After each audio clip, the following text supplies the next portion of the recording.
Welcome, everybody, to the best 25 games for two players. And I'm your host, Mike Jones, and this is Gaming Up with the Joneses. Let's get into it. All of these games I think are great. 25 for you guys because it's just me, and I want to give you guys some content. Stay tuned to the end of the video so that you can see the number one game for two players. And it's probably not going to hurt anybody's feelings this time because I think a lot of people are going to be in agreement. Let me know in the comments below at the end of the video if you agree, disagree, which ones you think are best for two players. And let's get into it, starting with number 25. Number 25, I think, is a good game. And this kind of, I'm not sure if this is better than King of Tokyo to me, but at two players it is. And this is Dice Throne. Dice Throne, both of you guys get a character and you roll dice, Yahtzee style, re-roll up to 3 times to fight each other, almost like a trading card game. You also have cards you can play on your turn too. Great game for two players, and that is my number 25, Dice Throne. All right, number 24. If you like Settlers of Catan, but there's only 2 of you in the house, that's all right. There's such thing as Rivals for Catan, and it's actually not a bad game. It's pretty good at 2 players, and you have a little bit more strategy than you do at regular Catan because you don't have the trading aspect. You do have choices of different things you can do, and it's just great because you don't have to have resource cards or anything. The cards themselves, you just twist, and there's a number on them when you have the resource. So you just twist it to whatever you have, and you can look straight down and see what you have, but your opponent can see it too. So there's a lot more information people know about, and it just makes it way different than Catan, but you still get that same feeling, so it's good. Number 23 is a game that me and my wife just played recently at Dice Tower West, and this is a roll and write game called Fleet the Dice Game. Fleet the Dice Game is kind of like any other roll and write, but as you get going later, it's actually a bigger one. It took us about an hour or more. But as you get going, you get combos that get combos that get combos. So if you love combos and you like a fishing theme, Fleet the Dice Game is great, especially if you like roll and writes. I definitely recommend that. Number 22, we have 5 Tribes. The Dinge of Naja, I think is how you pronounce that. I don't know. Everybody just calls it 5 Tribes. If you like picking up stuff like Mancala and dropping it off and then scoring stuff at the end, 5 Tribes is your way. You also have betting to see what turn you can go. The cool thing about playing this at 2 players is that you can bet twice and go twice in a row, so you can really set yourself up good. But the problem is you're betting your points, so you don't want to bet too hard to go fast. There's a lot of just thinkiness if you like that. In a fairly simple game, there's only 5 different kinds of meeples that score different ways, and then if you are the last one to take one off that spot, the spots score too. So really, really good thinky game from Bruno Catala. That is my number 22, 5 Tribes. I'm not saying the rest. All right, number 21. Now, I think this is the best way to play this game, but you can play this at 3 or 4 players. This is Azul. Azul, I think, is just better at 2 players because you get that back and forth. I know they need this, so I'm going to grab it instead of going for my points. So there's a little bit of hate drafting.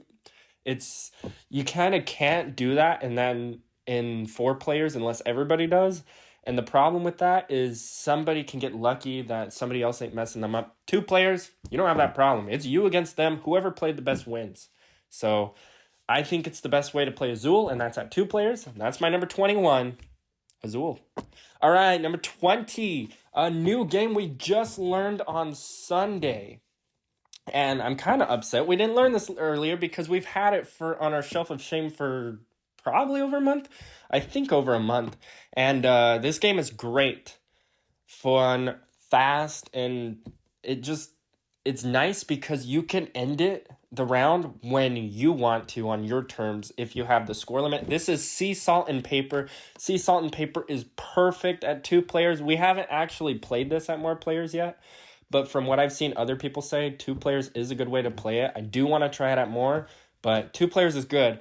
In Sea Salt and Paper, you really are just drawing a card, and That's it. Or you're drawing a face-up card or 2 cards and then discarding one of those 2 face-ups. So it's really interesting. You just score based on what's in your hand. And then there's duos. If you play a duo, it gives you a special ability like going again or drawing another card. They're really powerful and fun, easy game. You can play this with your grandpa. See Salt and Paper. All right, my number 19 is Imperial Settlers, Empires of the North. I believe we have played this at 3 and 4 players. 2 players just seems a little more going at it, I guess. It's actually not bad at 2 or 3 or 4 players. We haven't played this one in a bit, but this game is pretty good. And in this game, it's got an Everdale feel to me, where you can play cards or place your worker. The cool thing about this one is your board is always randomized at the beginning. There's only 5 spots, but wherever you put your worker, you can flip it over and play it one more time on one of the adjacent spots, and it just makes it really thinky and stuff.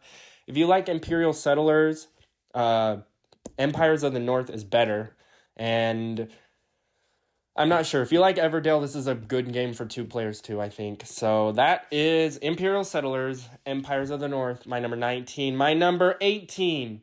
If you like chess, but it's just too hard to win, and you want something more abstract and easier, Onitama is the way to go. Onitama is literally 5 cards out of the 16 in the game.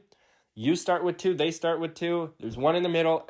And whoever goes, they move their person according to one of their 2 cards. They pass the card they used to the middle and take the one that's in the middle. So every time it moves different ways. And really, you don't have to remember anything because the cards are right there to show you how to move stuff. Easy game. To win, you either capture their main person, the sensei, I believe, or you get your sensei across to where theirs starts. So you got the way of the water and the way of the rock or something, stone. So yeah. That's my number 18, Onitama. Great 2-player game only, but it's great for 2 players. All right, number 17 is also only a 2-player game, and this is new to us. We just played, and I gotta say, it's really close to me to the original that it's based off of. This is Splendor Duel. I'm not sure which one I like better out of those 2, but definitely for 2 players, Splendor Duel is way better than Splendor because you have an extra gem. You got the pearls that are a little bit more rare than regular ones, but they're not gold. And then everything everybody can see, just like regular Splendor, I guess, but you got a little bit of a different way you can grab things, and it just changes the game up a lot. And then there's special abilities to where you can steal one from somebody, a gem or something that's not in regular Splendor. That just makes it fun. Bruno Catala did a nice twist to it and made it good. And yeah, that is Splendor Duel. All right, my number 16 is Spirit Island. The reason why I think it's best at 2 players is because it takes too long, in my opinion, at more players. It's fun at more players, but it does bog the game down. In fact, if you really, really like long games, you might have a better experience playing more players, because you can combo off each other more. The problem is you might take 4 hours a game if you're playing. It goes up to 6, I think, with expansions, which is insane. So, yeah, I would rather stick for 2 players when we play Spirit Island, and it's a fun game. And really, it's tough. If you play this solo, you know it's really hard. At 2 players, you can at least combo a little bit, and you can get through and play it a little bit faster. So that's just the best way to do it. For me, that is Spirit Island. My number 15 is another abstract strategy game. This technically goes up to 3 or 4 players, but we played it at 2, and 2 might be the way to go. This is by the people that made Undaunted Normandy and all the Undaunted series, and it kind of feels the same way. So instead of deck building, you're bag building with chips. Everybody gets 4 random types of units, and you play with those units, and they all do different things. You have a card to show you how that unit works, and really you're trying to capture 6 objectives or wipe your enemy off the map to win, and it's really good. You do have a little bit of luck because you could pull out of the bag what you don't want, because you do add stuff to your bag and then later on are taking it out to use it, and then you shuffle everything that's used back into the bag when you've ran out. But it's almost deck building without a deck of cards, even though there is cards, but the cards just are to show you how stuff works. I don't know. It's really simple. If you like the Undaunted series, I think for sure you'd like War Chest. I don't know if you'd like it more or not, because there's a little bit of differences, but you can definitely see how they are similar. And War Chest is just a great 2-player game. And so that's why it's my number 15. My number 14 is 2 players only. And this game, Janella says is overrated. And I'm like, no. Because this game is great, especially for 2 players. And, well, that's because it's only 2 players. But you get that back and forth tug-of-war that's so good in 2 players. And this is Targi. Targi's worker placement. But when you place a spot here, not only do you take it here, but you block off the other side away, too. Not only that, when you have things crossing, you get the thing in the middle, too. So it's just, like, so cool on thinkiness on stuff. You're really just trying to get the most points to win. You build a tableau of up to 16 cards that score points, and my dog is whining for some reason, but hopefully it stops in a second. But let's see, that was my number 14 Targi. Great 2-player game. Number 13 is also only 2 players, and this is new, and I am surprised that people like the other version that didn't make my list better than this one. The other version that people say is the best is Yinch. I disagree.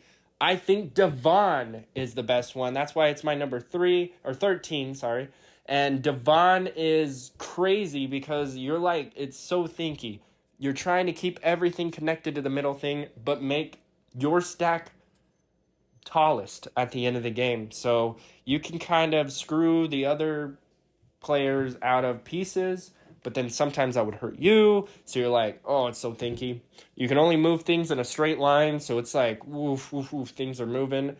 And very simple, but a lot of strategies. And that just makes the game easy. There's literally like 2 rules, but the strategy in it is just boom. If you like games like maybe Connect 4 or something that's simple, but has a little more depth to it, I would say Devon is the way to go. Yeah, that's probably the best thing I can compare it to that I could think of. Or Yinch, I guess. Yinch is you're trying to get 5 in a row, I think. This, you're not trying to get anything in a row. You're trying to get your stacks bigger, but it's just better, in my opinion. That's my number 13. Devon, my number 12 is Reiner Knizia's Lost Cities. Lost Cities is a great 2-player card game where it's got a little bit of a push your luck to it without seeing the results fast. You can try to go for this color and this color and this color, but if you don't hit 20 points, all the points you get are negative. So you like really got to make sure you have the cards that you can play, and then after you play them in your little row, the other player can see, oh, this guy's going for green because he played a green too, so I'm going to hog all the greens so that he gets negative numbers. It's just crazy. And some people don't like this game that much, but I find it, the more and more I play it, the more and more I like it. I could see this actually moving up my list later on. But and it's got a variant where you can add a 6th card, and it's purple. We haven't played that variant yet because we just played the regular 5-card version. And it's just really simple and fun and strategic.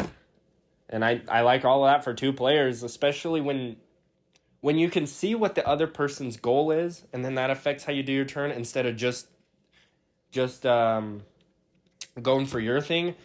It just adds so much more player interaction in games like that. So Lost Cities is my number 12. My number 11 is a classic, and this is Carcassonne. Carcassonne is a good game to play even up to, 5 or 6 players. Problem is, so much stuff happens before your turn that it's like, whoa. And there is a lot of luck on the tiles you draw and stuff, but when you get that back and forth 2-player action, it seems like the games are a lot closer. And yeah, it's just nice. So really all you do is draw a tile and then decide if you want to put your person on it or not. And you make roads longer, you make cities, and you plant farms and go to church. And they all score different ways. And so, yeah, it's a great, easy game. If you like games like domino type of stuff where you're building stuff, this blows dominoes out of the water. In my opinion, this blows King Domino out of the water, even though King Domino came later. This is where the comments are probably going to bash me. A lot of people like King Domino. I think you have the same amount of choices. Like, people think that you have more in King Domino because you actually get to choose which tile. The problem is, though, it's just that's all the player interaction in that game. This one, you're all building one grid if you play Carcassonne. And so they can start making a road bigger for you on accident, and then you could be like, yep, that's my road. Thanks for helping me or whatever. So it's just better in my opinion. My number 11, Carcassonne. All right, we're getting into the good ones. The top 10. These are all great games. Those last ones were good. These are great.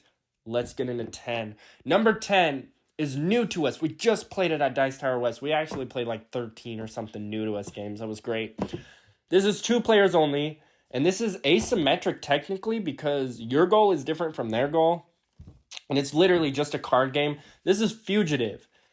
One of you guys are trying to escape by playing cards. You can only go up by numbers of 3 unless you use running things. Then you can go up crazy. Every card has footsteps for runs or a number on it to roll up. If you make it to 42, you run away. The other guy is trying to guess every number that you've used. If they guess everything, they win. One thing is if they don't make it to guess to 29 and somebody finishes the game, they get a chance to go crazy and guess every single thing, which Janella almost got me on once, or maybe I almost got her. One of us almost did it, and we missed the last one by one number. We guessed like a 36 when it was 37 or something. It was crazy. And so that game was fun. Really fun, easy, pretty fast 2-player game that feels like 2 games because you can play as the person and then switch it up and play as the other person, the detective or the thief or whatever it is, the fugitive. Great 2-player game. I don't know if this one's in print because we really want to buy this game, but we haven't looked for it yet. But if it is in print, we're going to get it because it's great. That's my number 10 for 2 players, Fugitive. All right, number 9, also 2-player only game. Now, this one is great if you like the back and forth tug of war. You got a little bit of luck based on what you draw out of your bag. Everybody's bag is basically the same. I think there might be... Is there any difference? I don't think there is any differences until you get upgrades. Anyway, this is Blitzkrieg, World War II in 20 minutes. Just like the box says, this literally takes 20 minutes. After you guys get good at it, it might even take like 15 or 10. But really easy. You have 3 tiles to use and you play one. Wherever you put it on the board, you tug the score track towards your side. And whoever gets the farthest one by the time it's done gets the most points. First one to 25 points wins the game. I think there's one other way you can win the game, but I can't remember what it was. There's a way to just blow it out of the water. I don't remember, but it's like something crazy you can do that's hard to do, but it's automatic win. I love games that give you the chance to do that because even when you're losing, you're like, oh, I'll just go for that. Oops, I hit the light. But anyway, that's my number 9, Blitzkrieg, World War II in 20 minutes. All right, my number 8. Holy cow, this is climbing up my list because I've been playing a lot. I think I've played 24 games of this in the last, since this month. What is this, the 4th? So in 4 days, I played about 24 games. This is the classic abstract strategy game, chess.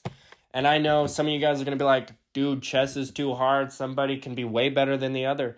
The cool thing is there's so many variants of chess you can play too that change it up. And you can handicap the good player too. You can be like, all right, that guy doesn't get a queen because he's good. And then it switches it up. So chess is great for 2 players still, in my opinion. There's a reason why it's an extreme big tournaments throughout the world and all that. It's so competitive, hasn't been solved yet. I don't know if it ever will. So much books wrote on it and all that. But if you just want to play a fun game, you can play chess. You can play is it called 920 chess, where the back row is randomized. You can play giveaway, where if you suck at chess, well, that's good. You're trying to lose all your pieces. The thing is, once something can be attacked, it has to be taken. So the first one to lose all their pieces wins. It blows your mind when you start playing that version, because you're like, whoa, this is such a different game. Using the same pieces, the same movement. It's so crazy. But yeah, that is my number 8, chess. All right, my number 7 is also new to us. We just played this at Dice Tower West. Also, 2-player only. We played a lot of 2-player games there because there's me and Janella went. And then we did play some group games too, but obviously that's not going to be on this list because this is best at 2 players.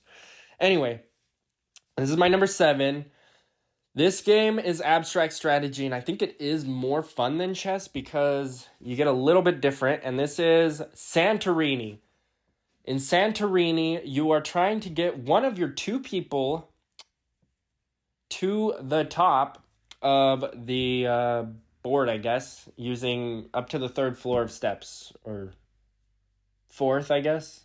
You start on the bottom. Is the bottom the 1st floor or ground? I don't know. People confuse that all the time, or I do. I don't know, whatever.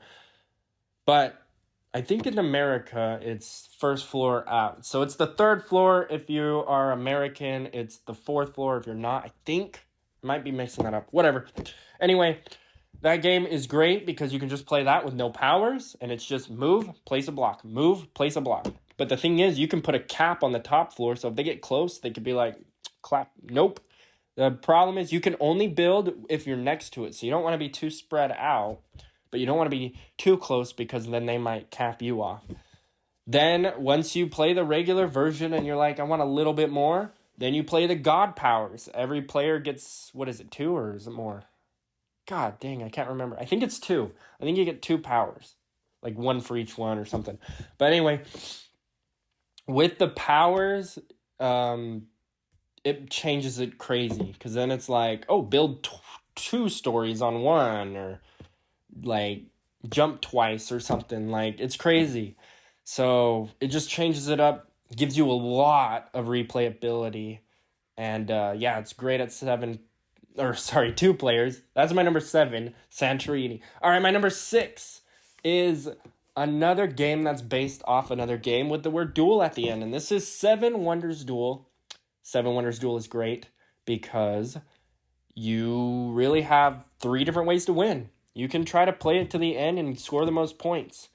You can try to military way and wipe your opponent off before they make it to the end. Or you can try to be scientific and get, 6 different science symbols out of 6, I think. I think there's only 6 unless you get the special law one or whatever. But anyway, the game's fun. 3 different ways to win. There's a little bit of replayability because in the 3rd round, there's 3 rounds. And in the 3rd round, there is guild cards, and there's always 3 out of, what is the deck, like 8? So you get 3 different ways, and those are like big scoring cards usually. And nobody knows what those are until they show up at the end. So it's like you can't super plan if you're going for points for the very best, but you really can. The blue cards are really strong, so on. Literally, all you do on your turn, grab a card, and then your other player grabs a card. Or you grab the card and discard it for money. Or you build your wonders. You do have wonders, but you're going to use the card for the wonder too. It's kind of like discarding it for that. Either way, great game. 7 Wonders Duel. All right, my number 5, we're getting into the crazy ones. If you like dexterity games, I think this is the dexterity game that I actually enjoy. And it's kind of like shuffleboard, but you're on a board. Instead of a giant table game, this is a board game on the tabletop. Crokinole. Crokinole actually rated pretty good. I think it's like in the 20s on BGG, and I'm surprised. But I think this is a great game. I think we played it like 22 times or something at the World Series of Board Gaming, me and Janella. Like, we played a lot, and we played a tournament, and then we played a doubles tournament, because you could play this at doubles too. But at 2 players, it's just one-on-one. It's great because you can score points by making your stuff closest to the middle. If you make it all the way in the middle, it's guaranteed 20 points, and it's safe. It's not like shuffleboard where you make it at the end and then they can bump you out. But if you don't make it to the end, they can bump you out. There's little bumpers, too, so you can bounce it, bank shot it off the bumpers. It's so crazy how there's, like, skill. It's not just throwing one thing down. It's throwing one thing down in a different way, but you're flicking it. And you can bounce off stuff. You can knock them out of the way. You're trying to land in the little hole. It's crazy. That is Crokinole, my number 5. Very fast game. All right, my number 4. This game is great at all two 4-player counts, but it seems like it's best at 2 because you really have to go more for the goal thing than you do, I think, at 2 or 4 players. And that is Meadow. And Meadow is really, I love this game. You basically are playing cards, and then the next card technically kind of eats that card or whatever. It's not super like that thematically, but it's really cool. Every card is different. So if you like Wingspan or Arc Nova, how the cards are all different, or Wormspan, and you want cards that are all different, but a more simple game with probably more okay, I'm not going to say more strategy, but more easier strategy, less tactical, I guess I would say. You can kind of go a longer route because you can see everything. Anyway, think of Wingspan and Splendor mixed in one game. That's kind of the way I'm going to think of it because you can see everything. I don't know. That's what I'm going to go with. Meadow, great game. That's my number 4. Best at 2 players. My number 3. The only reason I say this is best at 2 players is because it's fast and you get that back and forth a lot more. This game is good at 3 and 4 players. It is long at 4 players. The first time we played 4 players at this game, it took us 4 hours. We had other people in the house go to the movies, watch an entire movie, and the movie theater from our house is like 45 minutes away. Come all the way back home after they ate, and we were still playing. That's what's crazy is how long this game took. It was only 4 hours, but the movie must have been fast. Anyway, this is Arc Nova, the zoo game. If you like animals, you like building a zoo, this game you're going to love. That's all there is to it. It is pretty complex. There's a lot of stuff to learn. There's a lot of little rules here and there. But really, on the surface, it's play one of your 5 cards, and then your card that you played gets weaker. And it's really actions. It's an action selection game, but your actions get weaker if you play it. And then the farther and farther they go before you play them, they get stronger. And yeah, you can do association by releasing stuff to, what do you call that? From back into the wild or whatever. I can't remember what that's called. Whatever. You can build stuff. You can get more animals to put in your zoo. You can... Gosh, I am blanking on this. Oh, get sponsors. And what's the other one? Oh, and then you can play your animals into the zoo. So that's the 5 things you can do. You can upgrade all those abilities as you go on. There's 3 different tracks. Like, it is pretty complex, but if you like zoos and you like heavy games, Arc Nova's, I think it's the most played game right now on Board Game Geek, which is insane because of how long it takes. It's on Board Game Arena if you like that. So, yeah, my number 3 best 2-player game of all time, Arc Nova. All right. This game is 2 players only for this version, but there is other versions. I haven't played the other versions yet, but I really want to. This is the original, and now we're into the excellent games. These next 2 games, I think, hands down, if you are a board gamer, these belong in your house. Okay, my number 2, Undaunted Normandy. Undaunted Normandy is the version that we have. It's, right behind my head? I don't know if that shows up. Yeah, it's right here. Anyway... It is a great 2-player game. They do have Undaunted Stalingrad, which goes to 4 players. There's expansions that add 4 players. There's other versions of Undaunted. They're coming out with Callisto, which is the only reason why I've not bought any expansions or anything to Normandy is because I'm just going to get Callisto when it comes out. Or that's the plan. But Undaunted's fun. And it's deck building. You have 4 cards on your turn and you play them. That's how you move your people. So it's kind of like a war game, but for some reason, even people that don't really like fighting games kind of still like this because of the other stuff. It really is take out the other person or complete the objectives. Just like how I compared it to War Chest earlier.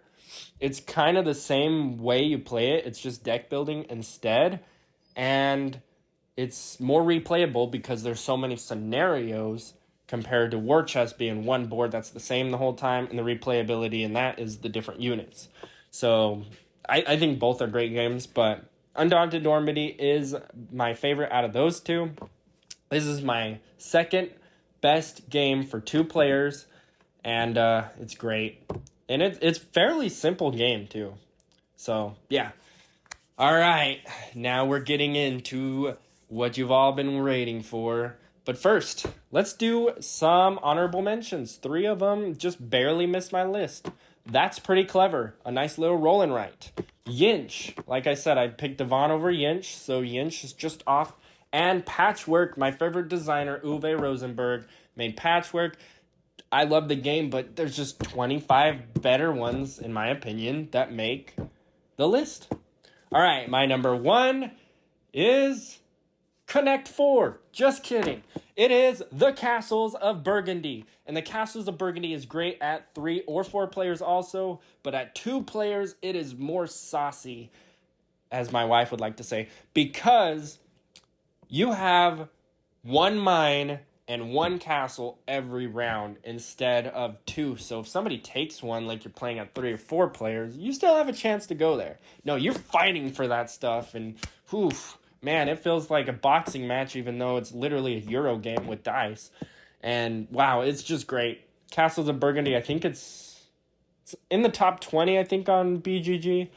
But at 2 players, I think is where it shines. The great thing is you can technically play this at 4 players, but 2-on-2 team. I really want to try that. I haven't done that yet. But the regular version of it at 2 players is my favorite way to play. I do like it at 3. I do like it at 4. I love the game. It's in my top 10, I think. But great game. Great game for 2 players only. And if a game didn't make this list, I'm not saying that it's a bad game, it's bad at 2 players or anything. I'm saying maybe it's better at a different player count, or I haven't played it yet. Let me know in the comments below what your number 1 is, or 25 if you want to list off 25 or 10 or whatever. I love reading the comments. I respond to everything. We'll see you guys in the next video. And I think I'm going to do one for 3 players and 4 players, 5 players, and so on. So smash like if you enjoyed this. I love you guys. We'll see you guys next time. Thanks for watching.